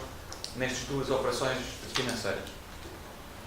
No pico do empréstimo, as nossas projeções apontam para pagamentos de juros e capital de 230 mil euros anuais. Portanto, nós estamos a prever um empréstimo a 12 anos com uma taxa fixa, mais uma vez, para termos mais sustentabilidade ao longo da vigência do contrato. 2 anos de carência, ou seja, vamos poder utilizar 2 anos este empréstimo, ou seja, é uma espécie de empréstimo de conta corrente que nós vamos utilizando à medida das necessidades e à medida que os projetos vão sendo executados e vão sendo lançadas as respectivas empreitadas em conformidade. Portanto, em termos de impacto, até 2021, o impacto é claramente inócuo nas operações da dívida global, e depois, a partir de 2022, por força deste empréstimo que terminamos de 180 mil euros, nós estamos a prever um impacto, para além daquilo que já existe hoje, e vai cessar, de cerca de 50 mil euros a mais, digamos assim, grosso. Portanto, ainda assim, ressalvar que a dívida total de operações do município é inferior, ainda em grau significativo, a 50% do orçamento real do município. Significa que não é algo que para já nos tira o sono, mas não nos pode fazer adormecer naturalmente à sombra da bananeira, como se costuma dizer. E, portanto, vamos ter que continuar a ter muito rigor orçamental. Este empréstimo será uma oportunidade para podermos ter mais capacidade de executar nos próximos 3 anos alguns projetos que são absolutamente estruturantes para a Vila e para o Conselho. E, portanto, basicamente é isto que tinha para vos dizer, naturalmente ficando ao dispor para alguma questão adicional que julguem pertinente. De facto, este ponto de ordem de trabalhos podia ser o único da reunião de Câmara, que era mais do que suficiente para nós estarmos aqui a debater em rigor e com rigor estas questões. Eu quero dizer ao Sr. Presidente que todos estes projetos que aqui vêm mencionados são investimentos importantes para fazer no nosso Conselho. A questão das prioridades, isso podemos discuti-las, porque, efetivamente, e também há aqui 2 projetos que nós temos posições totalmente diferenciadas, que diz respeito à requalificação do bairro João de Deus e que diz respeito também à questão da requalificação do antigo edifício do Espaço do Conselho. Somos a favor dessa requalificação, embora com alternativas diferentes. Mas os arrudenses decidiram no sentido que o Sr. Presidente defende e, portanto, é isso que aqui estamos a tratar. Agora, eu tenho aqui algumas questões para colocar, porque, desde logo, olhando para este montante de 1.950.000 euros do empréstimo e retomando aquilo que disse inicialmente, sendo nós, PSD, a favor do investimento público em infraestruturas e em equipamentos fundamentais para o bem-estar e para a melhoria da qualidade de vida dos abudenses, verificamos que isto é, efetivamente, digamos que, uma ambição, mas também nós temos de ser ambiciosos nos projetos, e é uma ambição grande porque estamos aqui, de alguma forma, a colocar não só o atual mandato, como 2 ou 3 mandatos seguintes sobre, digamos assim, o encargo que este investimento, ou que este empréstimo vem causar ao município. Mas, além disso, eu se olhar para estas verbas, eu dá uma sensação que o conjunto, eu não sei se o Sr. Presidente me pode dizer, mas dá uma sensação que o conjunto de todos estes projetos deverá, não andarei muito longe, que o valor real disto é entre 15 a 20 milhões de euros. Não devo andar muito longe disto. Mas gostava que o Sr. Presidente, essa era a primeira questão que eu queria que o Sr. Presidente me respondesse, era qual foi o critério utilizado para chegar a estes valores aqui mencionados e tendo por base o custo total de cada um dos projetos aqui mencionados. Porque, tendo estas questões resolvidas, depois temos que saber o quê? Saber onde é que o Executivo, digamos assim, vai buscar fundos para executar, passo o pleonasmo, a totalidade destes projetos. Sabemos que não pode ser com base apenas e só em fundos do orçamento municipal. Portanto, haverá aqui verbas que seguramente têm que vir de outros financiamentos, nomeadamente, presumo eu, fundos comunitários e também outro tipo de recursos. Não sei, através da Administração Central, penso eu. E dou-lhe aqui um pequeno exemplo. Há aqui uma obra que é fundamental e que tem sido indicada, desde que eu me lembro, talvez desde o 25 de Abril, primeira eleição autárquica neste município, até aos dias 2, que é a questão da variante à Vila da Ruda. Cada vez mais com acuidado, porque cada vez mais o trânsito é maior e cada vez mais há necessidade de evitar os constrangimentos que a nossa vila está a ter. Ora, vem aqui uma verba de 300 mil euros, eu presumo que estes 300 mil euros não são suficientes sequer para a aquisição dos ditos terrenos, ou com indemnizações, ou com expropriações, o que quer que seja, aos proprietários, e penso que, e portanto também gostaria que o Sr. Presidente me pudesse esclarecer, que isto será um projeto que, se não for com fundos comunitários ou através da Administração Central, é um projeto que custa no mínimo 3 a 4 milhões de euros. Só este. Portanto, não pondo em causa os investimentos, sabendo que isto, digamos, é um programa, e eu diria que todos estes investimentos aqui, se calhar, é numa perspectiva mais de longo prazo do que a curto prazo, tal qual é a dimensão também do empréstimo. Estamos a falar de um empréstimo a longo prazo e parte do pressuposto que estes projetos todos também serão a longo prazo, uns com maior prioridade do que outros, e, portanto, serão executados durante este mandato e outros para mandatos posteriores.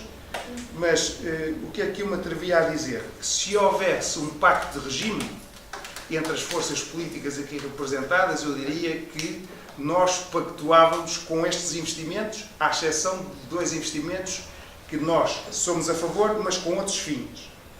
No que diz respeito à sua execução, eu gostava que o Sr. Presidente fosse mais claro e que nos diga quais são as fontes de financiamento para cada um deles e qual o valor que está subjacente a cada um destes projetos, uma vez que o montante aqui indicado é claramente insuficiente para aquilo que se pretende fazer. E o Sr. Presidente acabou por reconhecer desde logo quer a questão da requalificação do antigo edifício do Paço do Conselho, quer também para a questão da variante, e eu diria, por exemplo, a zona histórica da Ruda dos Vinhos, quer dizer, se formos só fazer as cataratas ou o Largo do Terreiro, provavelmente estes 200 mil podem chegar, mas se a intervenção for uma intervenção de fundo, que pressupõe, eu acho que isso é uma gestão dos dinheiros públicos, tem que ser ponderada e bem executada, que pressuponha fazer um levantamento do subsolo para substituição das canalizações, das redes fluviais, e introduzir no subsolo o que é a eletricidade, o que é os cabos para a televisão e por aí fora, e agora para as outras tecnologias. Portanto, estes 200 mil euros dá para fazer, digamos, o boneco exterior, mas não vai ao âmago da questão. E daí, Sr. Presidente, eu aguardar alguns esclarecimentos relativamente a isto. Muito bem. Obrigado. Tive a oportunidade de dizer isso, ou seja, esta é apenas mais uma fonte de financiamento para podermos levar a cabo estes projetos, ou seja, o resto terá que ser orçamento municipal, primeira análise, e a expectativa é termos fundos comunitários e outras fontes de financiamento, por partes. Com a qualificação do bairro João de Deus, nós estamos a propor aqui ir buscar financiamento bancário cerca de 40% do investimento total.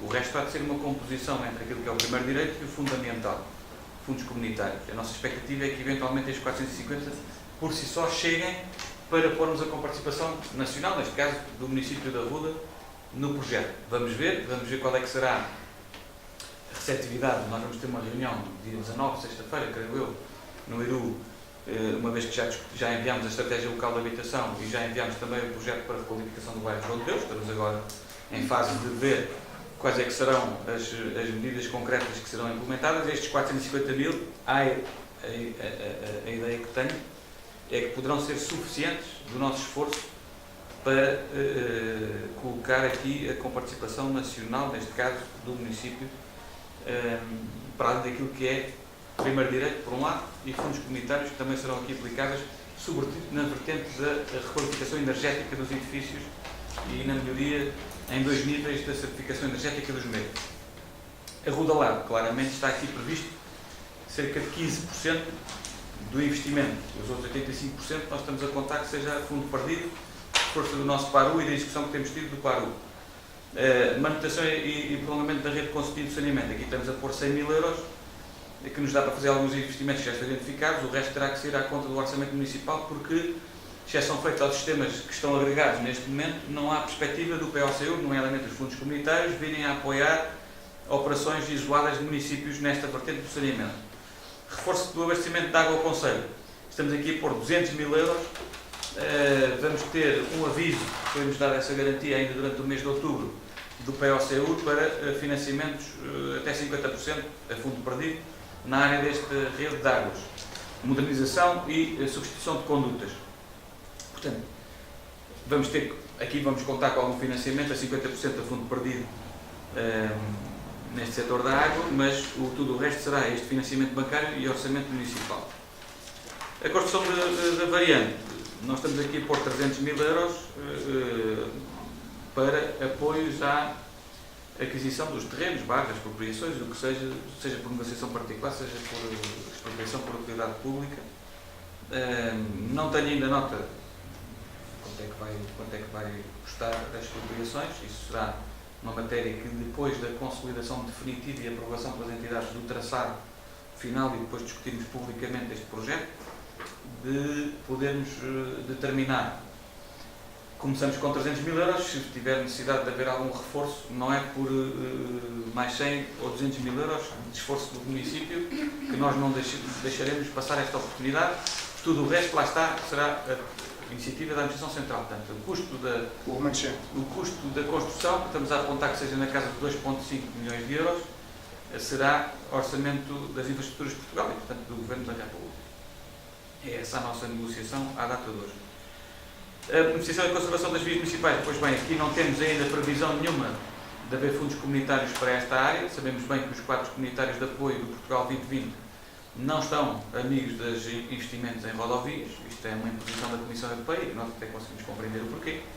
E, portanto, não é expectável que tenhamos aqui financiamento comunitário. E daí também o facto desta ser a maior fatia do bolo, 460 mil euros, também porque sabemos que o nosso estado das nossas redes viárias precisa urgentemente de atenção e cuidado.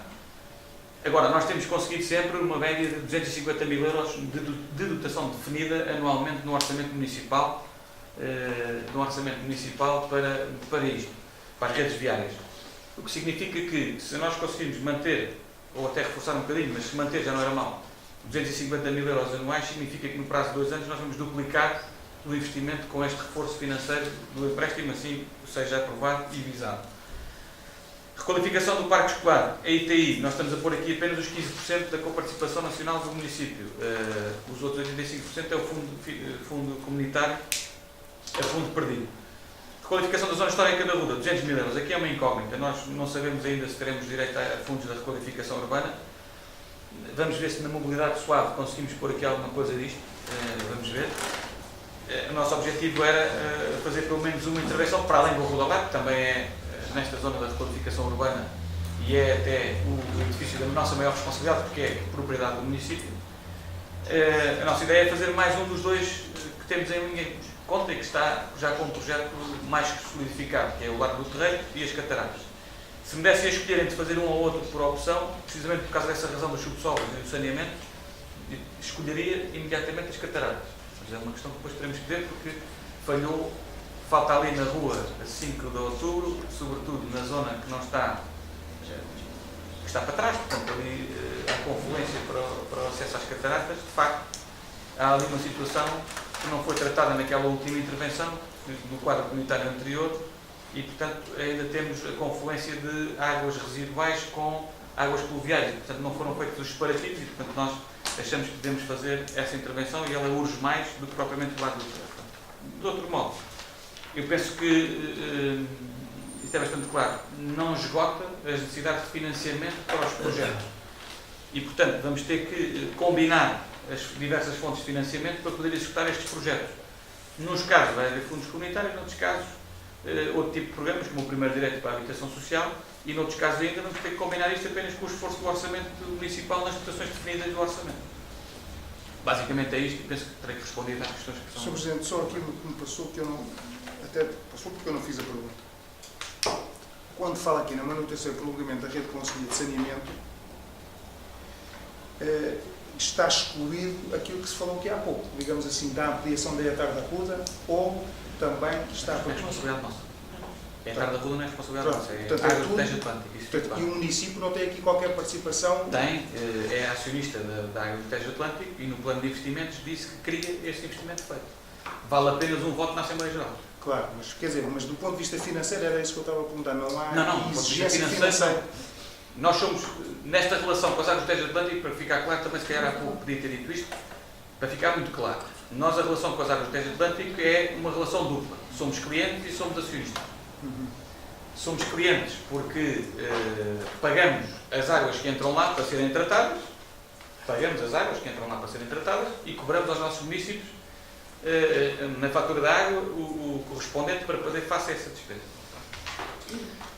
E somos acionistas, portanto, temos uma cota de participação nessa entidade, mas não pertencemos ao Conselho de Administração. O que temos é um direito a um voto numa Assembleia Geral e, como acionista, dissemos que gostaríamos, no plano de investimentos das águas do Tejo Atlântico, que fosse colocada a questão da ampliação da etar e que essa ampliação da etar pudesse ser também para resíduos industriais, porque estamos a ter problemas com os anos industriais e a perspectiva é que no futuro existam mais empresas a virem fixarem-se para o nosso Conselho. E, portanto, era importante, já que está o projeto em execução da etar da Ruda, e está, o projeto já está a ser executado com as águas do Tejo Atlântico em termos de projeto de execução, que pudesse ser reponderado e que pudesse ser incluído também esta situação, e penso que na reunião que tivemos com o engenheiro Frazão, o Presidente do Conselho de Administração, correu bem essa nossa expectativa e ele reconhece que tem que ser feita alguma coisa. E, portanto, agora vamos ver. Agora, do ponto de vista do financiamento para essa obra de ampliação, não temos despesa pública associada diretamente no orçamento municipal. Esclarecido? Obrigado. Então podemos votar este pedido de empréstimo. Não sei se há alguma oposição a ele. Podemos aprová-lo então por unanimidade.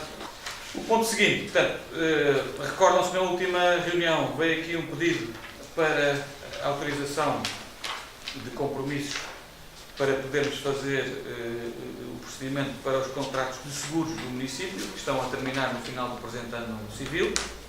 E, portanto, a ideia será, no limite, nós agora aqui aprovarmos aquilo que é a abertura do procedimento e, no fundo, a abertura desse procedimento e os mapas que dizem respeito ao caderno de encargos e aos lotes que estão aqui em programa de concurso. Não sei se há alguma questão sobre esta matéria. O ponto 6. No fundo, é mais uma proposta no âmbito da ação social escolar. Não vou referir o nome por razões de proteção de dados, não é? E, portanto, não sei se há alguma questão. o processo está informado pelos serviços. Não havendo, então, consideramos aprovado por unanimidade. O ponto seguinte é o ponto número 7 e é um protocolo de colaboração no âmbito da exposição canina. Então, muito boa tarde a todos os presentes.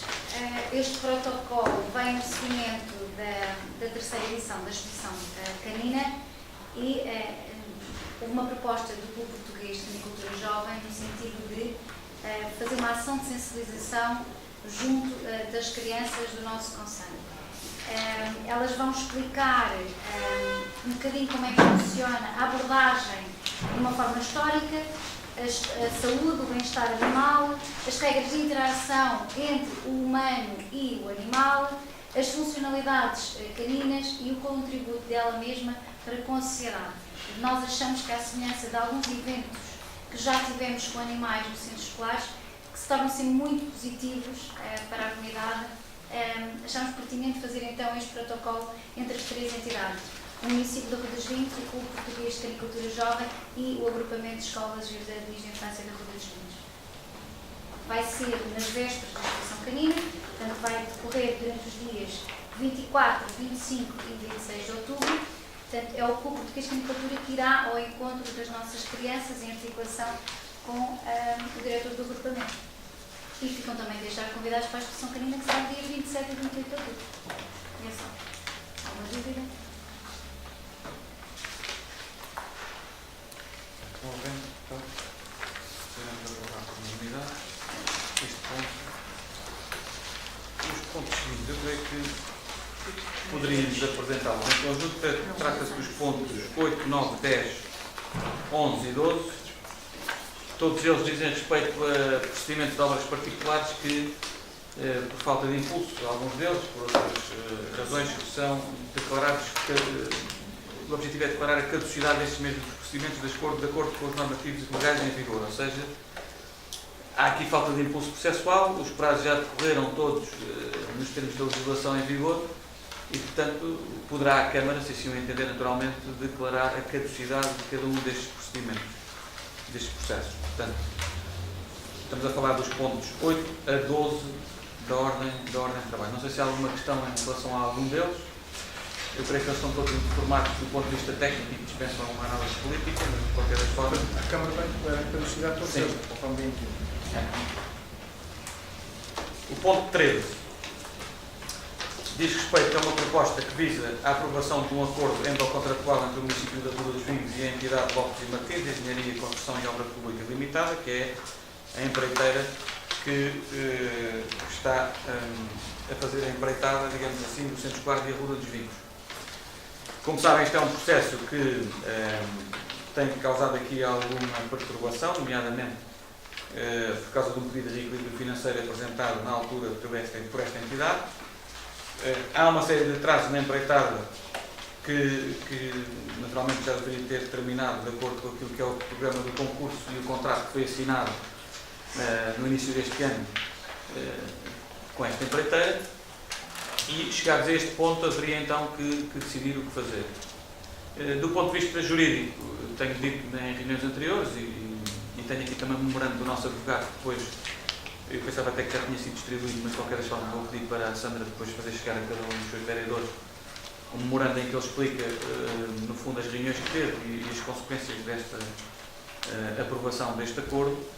Esta é uma solução de compromisso. Basicamente, o que nós entendemos é que estarão reunidas condições para se prorrogar a obra, o prazo da execução da empreitada até o dia 20 de 10, portanto 20 de outubro deste ano, e revogar, digamos assim, os pedidos de reequilíbrio que foram feitos até agora, naturalmente, e como é explicado pelo advogado, esse é um direito legal e, portanto, naturalmente, depois de concluída a obra, o empreiteiro terá direito a colocar em cima da mesa um pedido de reequilíbrio financeiro, que se note, nada nos obriga a aceitá-lo, porque nós também temos os nossos argumentos, com certeza que este pedido é manifestamente excessivo e até usurário, porque não diz ele, e portanto isso também é reconhecido aqui pelo empreiteiro, e portanto o que nos interessa agora, em todas as partes é levar a obra finalmente a ter o seu termo. Se tudo correr bem, será até o dia 20 de outubro, mas seguramente aquilo que podia deixar claro é que tenho visitado a obra praticamente todos os dias e para mim só se houvesse aqui uma hecatombe é que no início do próximo período letivo, portanto no segundo período, é que não iriam começar as aulas lá em cima nos Campos de Santo da Rua em plena funcionalidade. Portanto, os arranjos exteriores estão praticamente concluídos, a cozinha também está praticamente concluída e agora faltarão acertos de pormenor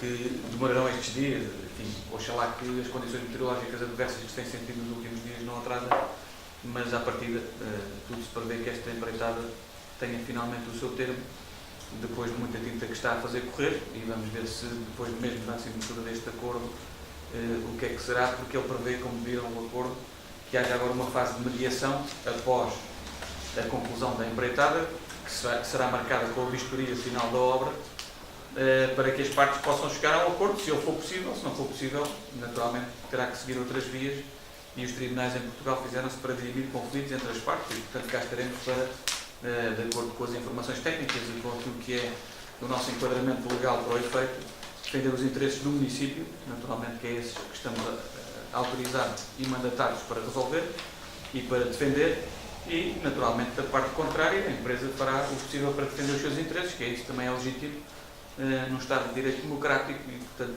naturalmente ensaiaremos ou encetaremos esse período de mediação conscientes de que tudo faremos para defender os interesses do município. Basicamente era isso que queria dizer, e este acordo visa apenas aprofundar uma trégua para que a obra seja concluída, para que os nossos alunos não sejam prejudicados com uma querela que eventualmente serão os tribunais a resolver, se for o caso. Se não for, se for resolvido antes, muito bem, que seja antes, de acordo com aquilo que é o interesse, que achamos que é o interesse municipal. E, portanto, esta é a nossa premissa. Primeiro, defender os interesses da escola e dos meninos, para que ela seja rapidamente colocada à disposição dos nossos alunos, e depois vamos discutir o que tivermos discutido. Portanto, é isso que é dito. O pedido de reequilíbrio financeiro é revogado e haverá um novo período de mediação após a vistoria final, para podermos as partes compor um eventual litígio, se for possível compor, se não for, no fundo, avançar com outros termos, mas que os meninos, sobretudo, não sejam prejudicados com alguma providência cautelar ou alguma coisa que pudesse estar aqui em cima da mesa, que não vai estar com a assinatura deste acordo. Basicamente, e dito de uma forma muito simples, é isto que está em causa. Não sei se há alguma questão. Muito rápido.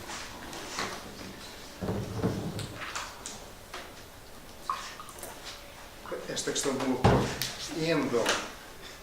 endo contratual, isto jurídico é mesmo complexo demais para que as pessoas depois consigam entender o que é isto do endo ao contratual. O endo é um caminho entre qualquer coisa, mas ainda longe no fim. Isto é. Aquilo, eu percebo o acordo, percebo a tentativa deste acordo, mas, como o Sr. Presidente disse, nada fica garantido que, uma vez assinado este acordo e esgotado o período de mediação, que a empreiteira venha novamente requerer a base que ela tem subjacente ao pedido que formulou, que é dizer que há um equilíbrio financeiro e repor esse equilíbrio financeiro. Aquilo que eu queria perguntar ao Sr. Presidente, se é que pode dar algum contributo nesse aspecto, é evidente que todos nós o que desejamos, primeiro, é que a obra esteja pronta o mais rapidamente possível, porque o atraso já é significativo.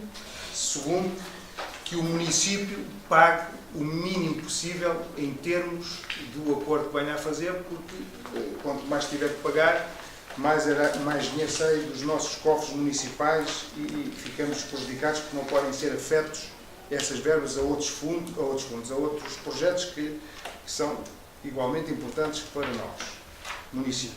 Portanto, eu percebo que isto é como que uma suspensão, isto faz-me lembrar a ideia de uma outra senhora que um dia quis suspender a democracia durante 6 meses, aqui quer suspender alguns este. Não me associe a essas não. Que alguém aqui quer suspender isto durante algum tempo até encontrar uma solução. Mas pergunto ao Sr. Presidente, está bem encaminhada, digamos assim, independentemente de que nós já sabemos que um pede 5 e outro oferece 2, e para chegar, digamos aqui, a um entendimento entre aquilo que afasta o município e a empreiteira, sendo por nós conhecido que o pedido parece exorbitante, porque no fundo são mais 50% daquilo que estava no projeto inicial, ou o Sr. Presidente, mesmo à cautela, prevê que isto vá terminar num litígio judicial. Se é-me permitido, era isso que eu pretendia saber. A associação a essas palavras eu vou colocar aqui bem claro que não é feita com a minha boa vontade nem com a minha vontade sequer. Mas há aqui uma suspensão. E, portanto, até porque elas foram preferidas pela doutora Manuela Ferreira Leite, pessoa com quem tenho estima intelectual, mas que não tem afinidade política ou partidária, como é conhecido, é bem conhecido. Eu queria dizer o seguinte: se quiser traduzir para uma linguagem mais simples, isto é enterrar uma chave de guerra durante uns meses ou durante algum tempo, para que finalmente voltemos a focar-nos no essencial. Foi esse o meu apelo, desde sempre ao advogado e ao engenheiro Diogo Lopes. O interesse maior que temos aqui são os nossos meninos e é a nossa escola. E, portanto, se os senhores entendem que têm com o município da Ruda um litígio, se têm dinheiro a haver, muito bem, vamos falar sobre isso. Mas eu só sou disponível para vos ouvir sequer, né? Senão de resto nem venham falar comigo. Se os senhores se comprometerem seriamente a acabar bem esta obra. E rapidamente. E eu, portanto, há um brocardo jurídico que diz mais vale um mau acordo que uma boa demanda. Não sei necessariamente se isto é um mau acordo ou se vamos ter uma boa demanda. Aquilo que sei é que o essencial, penso que eu vai estar salvaguardado. É que no próximo dia 3 de janeiro, quando se iniciar o segundo período letivo, os meninos vão ter acesso a uma escola de qualidade, que está hoje muito melhor do que estava antes, e isso é um mérito para toda a escola e para toda a comunidade daquele centro escolar, que é, ainda por cima, o maior centro escolar que nós temos no nosso concelho. Ao nível do primeiro ciclo, está e no ensino pré-escolar. Dito isto, a única previsão que eu faço é que a postura com que a Lopes e Martins pode contar da minha parte é a intransigência em defender os interesses do município. E a única postura que eu vou contar da parte deles também, já os vou conhecendo, é a intransigência em tentar defender os seus direitos. No meio disto tudo, se nós conseguimos chegar a algum acordo, ótimo. Prefiro isso do que estar aqui com demandas que não interessam a ninguém. Agora, era o que faltava, era vir uma empresa de Sintra, por muito respeito que eu tenha, vir aqui ensinar o que é uma obra pública aos nossos técnicos municipais e àquilo que é a gestão do município. E, portanto, dizer claramente o seguinte: os senhores já contam com a nossa postura muito rigorosa. E o nosso advogado também entende que nós não devemos vergar. E, portanto, nesta altura, o principal interesse está salvaguardado. Vamos ter no próximo dia 3 de janeiro a escola aberta para toda a comunidade escolar. Quanto ao litígio, nem ele me tem tirado o sono, nem eu vivo obcecado com este litígio. E, portanto, neste momento, até do ponto de vista da pressão, a pressão está mais do lado do empreiteiro do que do lado do dono da obra. E também digo uma coisa: depois de nós termos colocado os advogados a falar, o comportamento em obra mudou um bocadinho. E eles perceberam que tinham que arrepiar caminho para concluir a obra rapidamente, sob pena de nós começarmos a aplicar as sanções compulsórias que ao caso cabem e da situação deles, que já é complicada, tornar-se então completamente insustentável. E, portanto, vamos para este acordo de boa fé, tentando compor todos os interesses, mas nunca esquecendo que o nosso principal interesse é defender o interesse do município de Avelino, isso não fica claro. Agora, previsões sobre o futuro. A Maia faz e de vez em quando falha muito, e eu não quero fazer grandes previsões. Mas eu também não quero que faça previsões, o que quero previsões é custos que isto possa implicar. Não vou falar sobre isso. Ainda não falar. Não vou falar sobre isso. Não chegámos a essa fase ainda. Pronto. Fico a saber isso. Eu percebo que o segredo é a alma do negócio. Eu espero é que os custos que sejam para o município também sejam os menores possíveis, assim como todos nós. Até porque é o seguinte: esta empresa tem uma coisa, eles constroem bem, são pessoas aplicadas e constroem bem. E são pessoas atentas. E, portanto, tudo aquilo que eu disser numa gravação, numa reunião de Câmara ou numa ata, pode ser usado contra em sede negocial. E, portanto, não vou prejudicar os interesses do município adiantando aquilo que é que seja. Aquilo que vou dizer e reafirmar é que podem contar a Lopes e Martins como postura intransigente do município na defesa dos seus interesses. Ponto. Isso é o que os senhores podem contar, mas isso também já sabem que é o que vão Não contar. mas não esperávamos se outra coisa que não fosse Com certeza. essa postura na defesa dos interesses E do cautelas município. e cautelas da Liga nunca fizeram mal a ninguém. Por isso, Exatamente. adiantar valores nesta sede, nem pensar. Não, mas eu não quero que me digam. Eu Não pergunto quero. é se está em cima da mesa e entre a Vamos empresa. ver. Vamos ver. Muito bem. Com certeza que se estiver em cima da mesa, depois haverá um acordo em que Mas o gajo também tem lá vou quanto é que dizer temos de assim, pagar. qualquer acordo que venha a surgir, naturalmente, como tem sido sempre desde o Claro, início, claro. virá aqui à reunião de Câmara para a aprovação dos seus vereadores. Claro. Mesmo que seja no âmbito da minha competência decisória, em termos de despesa pública. Isso também pode ficar aqui bastante assente. Muito bem, foram os documentos para conhecimento. Declaro assim encerrada a reunião de Câmara de hoje. Muito obrigado pela vossa presença e participação. Muito obrigado.